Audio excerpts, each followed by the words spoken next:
شروع اللہ کے نام سے جو بڑا مہربان نہایت رحم والا ہے۔ بسم اللہ الرحمن الرحیم۔ آج محرم کے دن 3 بار یہ سورت پڑھنے والا کروڑ پتی بن جائے گا۔ حضرت علی رضی اللہ تعالیٰ عنہ نے فرمایا، محترم ناظرین، آج محرم کے بابرکت دن جس گھر میں یہ ایک تسبیح پڑھی جائے گی اس گھر کا بچہ بچہ ارب پتی بنے گا۔ یہ موقع پھر سال بعد ملتا ہے، جلدی کر لو۔ آج محرم کے اس بابرکت دن کا ایک ایسا خاص وظیفہ، ایک ایسا با کمال عمل آپ کے حوالے کروں گا جسے پڑھنے والا آج تک کسی حالت سے محروم نہیں رہا۔ اتنا طاقتور وظیفہ، اتنا با کمال وظیفہ کہ جسے پڑھنے والا عرش الہی پر بیٹھے رب سے اپنی ہر حاجت کو پورا کروا لیتا ہے۔ اگر آپ میں سے کوئی بندہ ایسا موجود ہے، کوئی بہن، کوئی بیٹی، کوئی بیٹا ایسا موجود ہے جو اپنے حالات کی وجہ سے پریشان ہے، بے روزگاری کی وجہ سے پریشان ہے، بے اولادی کی وجہ سے، رشتوں میں بندش کی وجہ سے پریشان ہے، تو وہ دنیا جہان کے تمام کام چھوڑ کر آج کے دن صرف ایک تسبیح پڑھ کر دیکھ لیں۔ دور حاضر میں اہل اسلام کی پریشانیوں کی عمومی وجوہات دین سے دوری، اسلامی تعلیمات پر عمل نہ کرنا، اللہ کی ناراضگی اور رسول اکرم صلی اللہ علیہ وسلم کی شریعت اور سنت کے خلاف ورزی ہے۔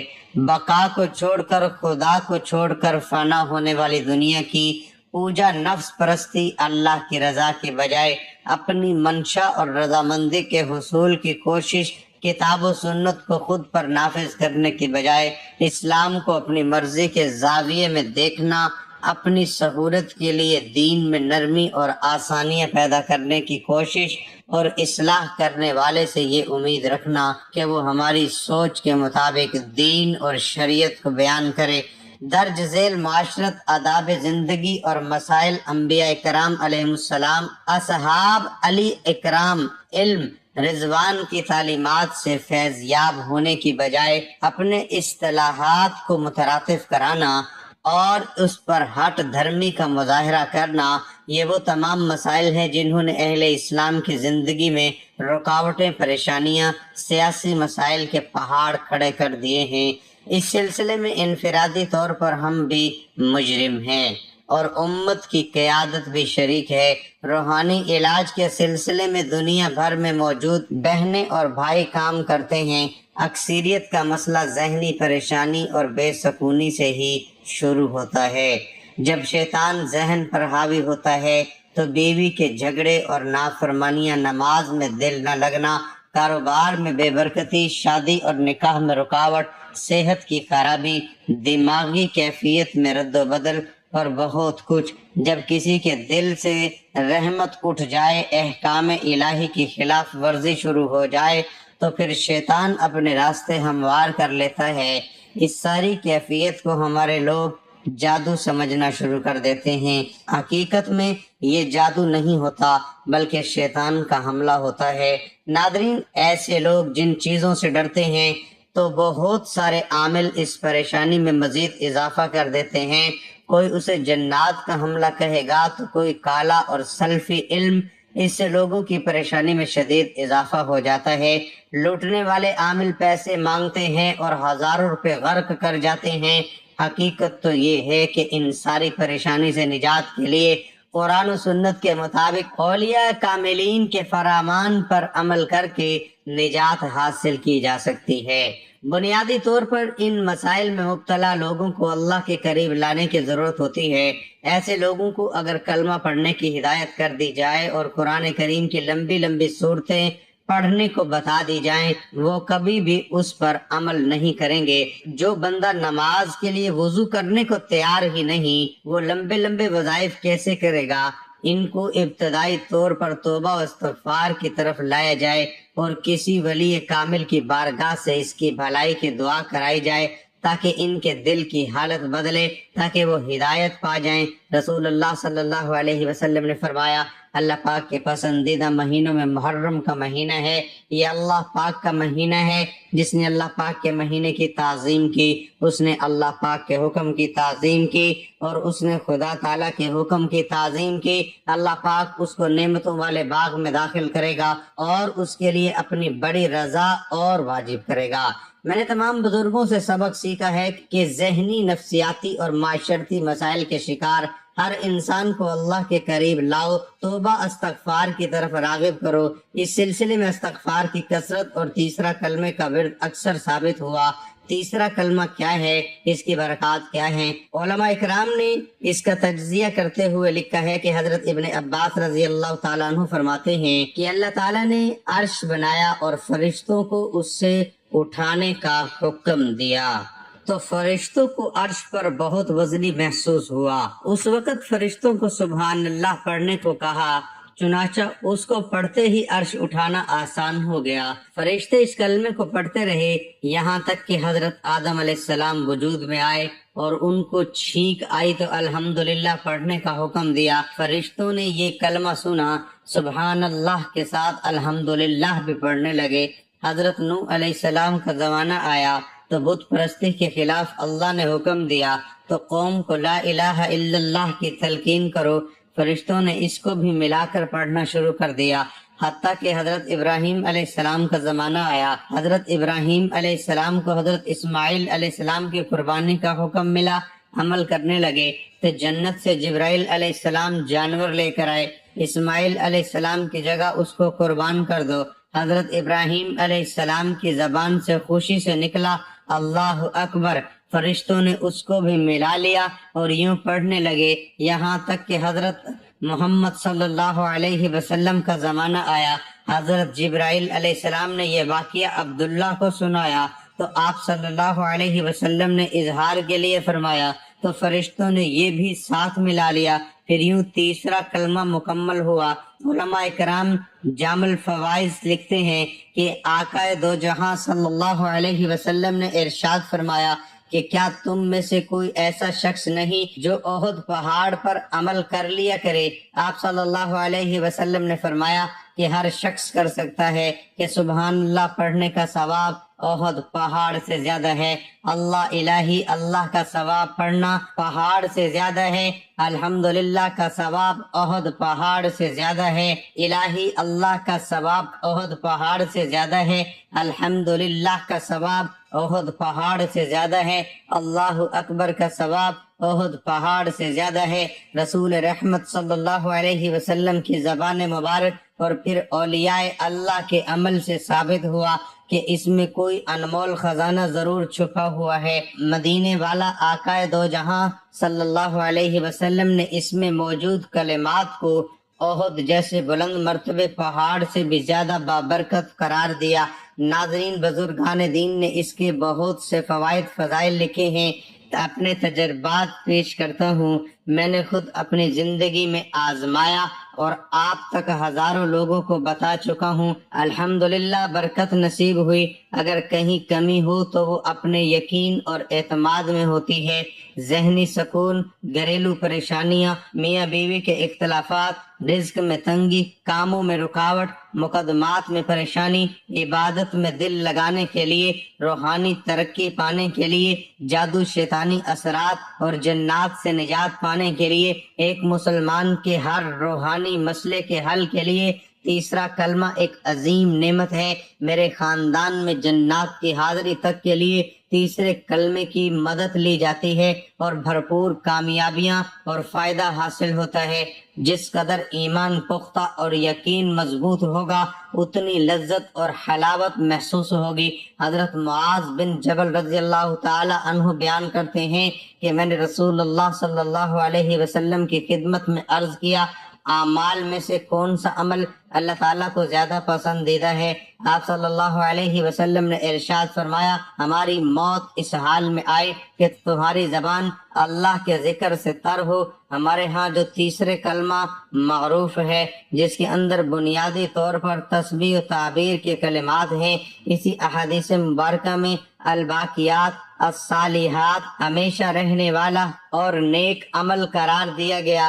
چنانچہ حضرت ابو ہریرہ رضی اللہ تعالی عنہ سے روایت ہے کہ جناب نبی کریم صلی اللہ علیہ وسلم نے ارشاد فرمایا، اپنی حفاظت کا انتظام کرو۔ کسی نے پوچھا، یا رسول اللہ صلی اللہ علیہ وسلم، کسی دشمن کے حملے سے جو درپیش ہے؟ حضور صلی اللہ علیہ وسلم نے فرمایا نہیں، بلکہ جہنم کی آگ سے حفاظت کا انتظام کرو۔ یہ کلمات قیامت کے دن آگے پڑھنے والے کلمات ہیں، یعنی یہ کلمات سفارش کریں گے یا آگے بڑھانے والے ہیں کہ پڑھنے والے کو جنت کی طرف بڑھاتے ہیں، اور پیچھے رہنے والے ہیں کہ سفارش کریں اور نجات دلانے والے ہیں۔ یہی واقعہ صالحات ہے۔ منصف ابن ابی شیبہ میں حضرت عبداللہ بن ابی عفا رضی اللہ تعالی عنہ سے روایت ہے کہ ایک شخص نبی کریم صلی اللہ علیہ وسلم کے پاس آیا اور کہنے لگا کہ میں قرآن پڑھنے کی استطاعت نہیں رکھتا، آپ مجھے کچھ ایسا عمل سکھا دیں جو مجھے قرآن کی جگہ کفایت کر جائے۔ تو آپ صلی اللہ علیہ وسلم نے ارشاد فرمایا کہ سبحان اللہ والحمد للہ ولا الہ الا اللہ واللہ اکبر۔ اور منصب ابن ابی شیبہ ہی میں حضرت حسن بصری رحمت اللہ علیہ سے مراسلہ روایت ہے کہ آپ علیہ السلام نے فرمایا دین میں 30 مرتبہ یہ کلمہ کہنا ایسا صدقہ ہے جو آسمان اور زمین کے درمیان کو بھر دیتا ہے۔ حضرت عبداللہ بن عمرہ بنوی ہے کہ نبی کریم صلی اللہ علیہ وسلم نے ارشاد فرمایا جو شخص 100 مرتبہ صبح اور 100 مرتبہ شام کو سبحان اللہ کہے وہ 100 حج کرنے والے کی مانند ہے۔ جو آدمی صبح اور شام 100 مرتبہ الحمدللہ کہے وہ ایسے شخص کی طرح ہے جس نے اللہ تعالیٰ کے راستے میں 100 مجاہدوں کو گھوڑوں پر سوار کیا، یعنی لڑنے والے غازی کی طرح ہے جو صبح اور شام 100 مرتبہ یہ کلمہ پڑھے، اور اس آدمی کی طرح ہے جس نے حضرت اسماعیل علیہ السلام کی اولاد سے 100 غلام آزاد کیے، اور جس نے صبح اور شام 100 مرتبہ اللہ اکبر کہا تو اس دن اچھا عمل کسی نے نہیں کیا، البتہ وہ شخص جو یہ تعلیمات اس طرح کہے یا اس سے زیادہ بار کہے۔ حضرت ابو موسیٰ رضی اللہ تعالی عنہ سے روایت ہے کہ نبی کریم صلی اللہ علیہ وسلم نے مجھ سے فرمایا کیا آپ کو ایک ایسا کلمہ نہ بتاؤں جو جنت کے خزانوں میں سے ایک خزانہ ہے؟ میں نے عرض کیا یا رسول اللہ صلی اللہ علیہ وسلم ضرور بتائیں۔ آپ نے فرمایا وہ تیسرا کلمہ ہے۔ ابو ہریرہ رضی اللہ تعالی عنہ سے روایت ہے کہ جناب نبی کریم صلی اللہ علیہ وسلم نے فرمایا کثرت سے پڑھا کرو کیونکہ جنت کے خزانوں میں سے ایک خزانہ ہے۔ ناظرین، یہ وظیفہ چھوٹے سے بچے کو بھی آتا ہے۔ یہ وظیفہ اتنا خاص ہے، آپ اپنے گھر میں موجود رب کے سامنے گھر میں سکون اور برکت، رزق اور دولت میں فراوانی کے لیے پڑھ لیں تو آپ کا وظیفہ قبول ہوگا۔ میرا رب بچے کے وظیفے کو بھی قبول فرماتا ہے۔ اگر آپ گھر میں موجود جوان بیٹیاں جو اپنے رشتوں کی وجہ سے پریشان ہیں ایک بار یہ وظیفہ پڑھ کر دیکھیں، وہ رشتے جن کی وجہ سے آپ پریشان رہتے ہیں وہ رشتہ خود چل کر آپ کے گھر آئیں گے۔ یہ وظیفہ اتنا طاقتور ہے کہ جو نوکری آپ کو مل نہیں رہی، جس کے لیے آپ در در کی ٹھوکریں کھا رہے ہیں، در بدر ٹھوکریں کھا کر سفارشیں کروا کر تنگ آ چکے ہیں، وہ نوکری خود چل کر آپ کے پاس آئے گی، کیونکہ میرا رب جب راضی ہو جاتا ہے، جس بندے سے خوش ہو جاتا ہے اسے مانگنا نہیں پڑتا۔ رب کعبہ کے فضل و کرم سے ہر حاجت، ہر مقصد، ہر کامیابی خود چل کر اس بندے کے پاس آ جاتا ہے۔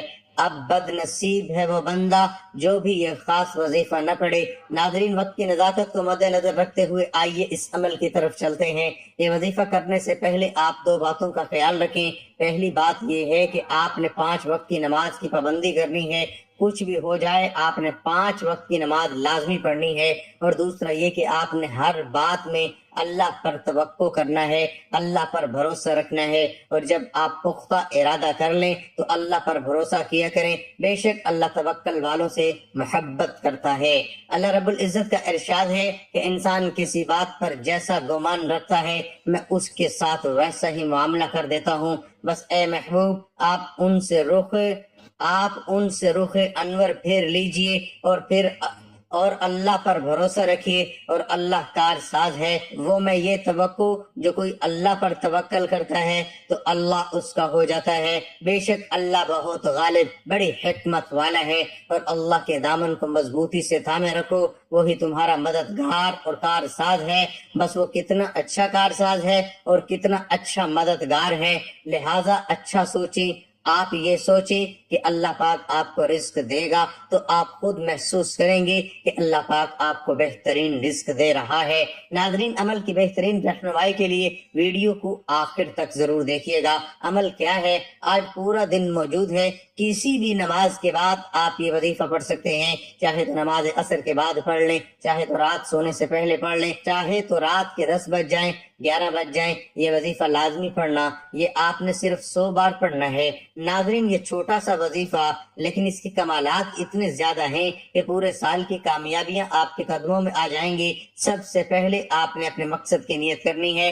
آپ کی جو بھی حاجات ہیں، آپ کی جو بھی خواہشات ہیں، جو بھی آپ چاہتے ہیں کہ اللہ تعالیٰ بہت جلد پوری کر دے۔ اگر آپ بے اولاد ہیں اور بے اولادی کے لیے وظیفہ کر رہے ہیں، رزق کی تنگی کے لیے، تنگ دستی کے لیے، یا اولاد کے رشتوں کے لیے یہ عمل کر رہے ہیں، تو سب سے پہلے اپنے ذہن میں اپنا مقصد رکھیں اور کہیں کہ اے اللہ، میں اپنے اس مقصد کی نیت سے یہ وظیفہ پڑھ رہا ہوں۔ نیت کرنے کے بعد نبی کریم صلی اللہ علیہ وسلم کی ذات پر درود پاک 3 بار، 7 بار یا 11 بار پڑھنا ہے۔ درود پاک آپ کوئی سا بھی پڑھ سکتے ہیں، لیکن درود ابراہیمی کی فضیلت سب سے زیادہ ہے، درود ابراہیمی سب سے زیادہ افضل ہے۔ ایک بار ثواب کی نیت سے میرے ساتھ بھی پڑھ لیں۔ اللہم صلی علی محمد وعلی آل محمد کما صلیت علی ابراہیم وعلی آل ابراہیم انک حمید مجید۔ اللہم بارک علی محمد وعلی آل محمد کما بارکت علی ابراہیم وعلی آل ابراہیم انک حمید مجید۔ اب آپ کو رب سے کیا چاہیے؟ آپ قرض سے نجات چاہتے ہیں، من پسند نوکری چاہتے ہیں، من پسند شادی چاہتے ہیں، بے روزگاری کا خاتمہ چاہتے ہیں، گناہوں سے نجات چاہتے ہیں، دنیا کی کوئی بھی حاجت ہے تو نیت کرنے کے بعد پوری طور پر آنکھوں کو بند کر لیجئے اور تیسرا کلمہ پڑھنا ہے۔ آج کے دن اپنے مقصد کی نیت کرنے کے بعد جو بندہ تیسرا کلمہ 100 بار پڑھے گا، میں ایمان سے کہتا ہوں کہ 100 بار تیسرا کلمہ پڑھتے دوران اگر آپ کسی طاقتور دشمن سے نجات چاہتے ہیں، وقت کے حاکم بھی آپ کے قدموں میں آ جائیں گے۔ نوکری، حاجت یا خواہش جن کے لیے انسان پوری زندگی دوڑتا ہے، تگ و دو کرتا ہے، محنت اور مشقت کرتا ہے، یہ تمام چیزیں خود چل کر آپ کے پاس آئیں گی۔ اس کے بعد 3 مرتبہ سورۃ کوثر پڑھنی ہے۔ ناظرین، آج کے دن یہ وظیفہ پڑھنے سے آپ مقناطیس بن جاؤ گے۔ یہ رزق اور دولت آپ کی طرف ایسے بھاگے گی جیسے کامیابی صرف آپ ہی کے لیے بن گئی ہے۔ میرا بس چلتا تو میں ہر کسی کو اس وظیفے کو کرنے کا کہتا کہ پوری دنیا کے مسلمان یہ وظیفہ کریں۔ بندہ کہتا ہے کہ رب کی عنایت کیا ہے اور رب کی غیبی مدد کیا ہے۔ جو بندہ کھلی آنکھوں سے رب کے کمالات کو، رب کے معجزات کو دیکھنا چاہتا ہے، یقین کامل کے ساتھ اپنے مقصد کی نیت کرنا جو آپ کو لگتا ہے کہ پورا ہو ہی نہیں سکتا۔ ناظرین، مقصد کی نیت کرنے کے بعد تیسرا کلمہ 100 بار پڑھنا ہے، اور جب آپ کی زبان سبحان اللہ والحمد للہ ولا الہ الا اللہ واللہ اکبر ولا حول ولا قوت الا باللہ العلی العظیم نکل رہا ہو، روتے ہوئے، تڑپتے ہوئے، سسکتے ہوئے میرے پیارے رب کعبہ سے مانگتے چلے جائیں۔ میرا رب عطا فرماتا ہے۔ بندہ رب سے 1 بار مانگتا ہے، میرا رب 70 بار عطا فرماتا ہے۔ اگر آپ اللہ تعالیٰ سے 1,00,000 بار مانگے، میرا رب 70 لاکھ بار عطا فرمائے گا۔ ناظرین، یہ وظیفہ خود بھی کیجئے، دوسروں کو بھی بتائیے۔ آپ یہ وظیفہ ایک دوسرے کے لیے بھی کر سکتے ہیں۔ آپ جس حاجت کو اپنے ذہن میں رکھو گے، 100 مرتبہ پڑھنے سے میرا رب راضی ہو جائے گا اور ہر مقصد میں کامیابی یقینی ہو جائے گی۔ ناظرین، لوگ وظیفہ بتاتے ہیں، ہمارا مقصد آپ تک وہ وظائف پہنچانا جو آپ کی زندگی کو بدل کر رکھ دیتے ہیں۔ لوگ وظیفہ بتا کر ایک طرف ہو جاتے ہیں، ہم رب سے مانگنا، رب کو منانا اور رب سے اپنی حاجات پوری کروانے کا طریقہ بھی بتاتے ہیں۔ وظیفہ مکمل ہوتے ہی دونوں ہاتھ جوڑ کر اپنے گناہوں کی سچی توبہ کیجیے جب تک دل کو سکون نہ ملے۔ بار بار اپنے گناہوں کی سچی توبہ کیجیے۔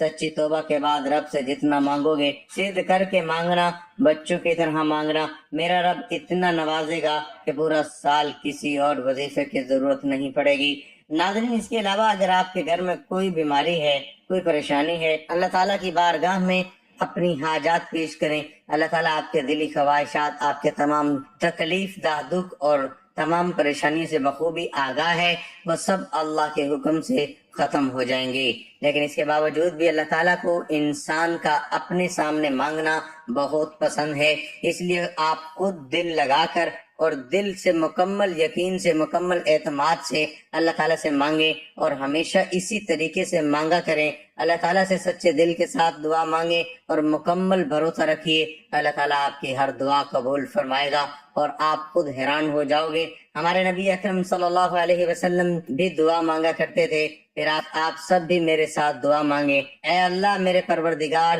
تیرے سوا اس قابل کوئی بھی نہیں ہے کہ جس کو مدد کے لیے پکاروں، تیرے سوا کوئی نہیں جو ہر وقت کا اور ہر جگہ حاضر و ناظر ہو، تو حقیقی بادشاہ ہے، تیرے سوا ایسا کوئی نہیں جو کہ موت سے پاک ہو، تیرے سوا کوئی بھی ایسا نہیں جو کہ زوال سے پاک ہو، تجھے نہ نیند آتی ہے نہ ہی اونگ آتی ہے، تیرے سوا کوئی نہیں جو کہ ہر عیب سے پاک ہو۔ اپنے پیارے حبیب حضرت محمد مصطفیٰ صلی اللہ علیہ وسلم ختم نبوت کے صدقے ہماری تمام پریشانیوں کو دور فرما، ہمارے دکھ تکلیف ہم سے دور فرما، ہماری تمام دلی حاجات کو پورا فرما، آمین ثم آمین۔ دعا ہے کہ اللہ تعالیٰ میرا سنانا اور آپ کا سننا اپنی بارگاہ الہی میں قبول و منظور فرمائے، آمین۔ اللہ تعالیٰ کے 99 ناموں میں سے ایک نام کمنٹ میں لکھ کر ضرور شیئر کریں۔ اللہ ہم سب کا حامی ناصر ہو، آمین۔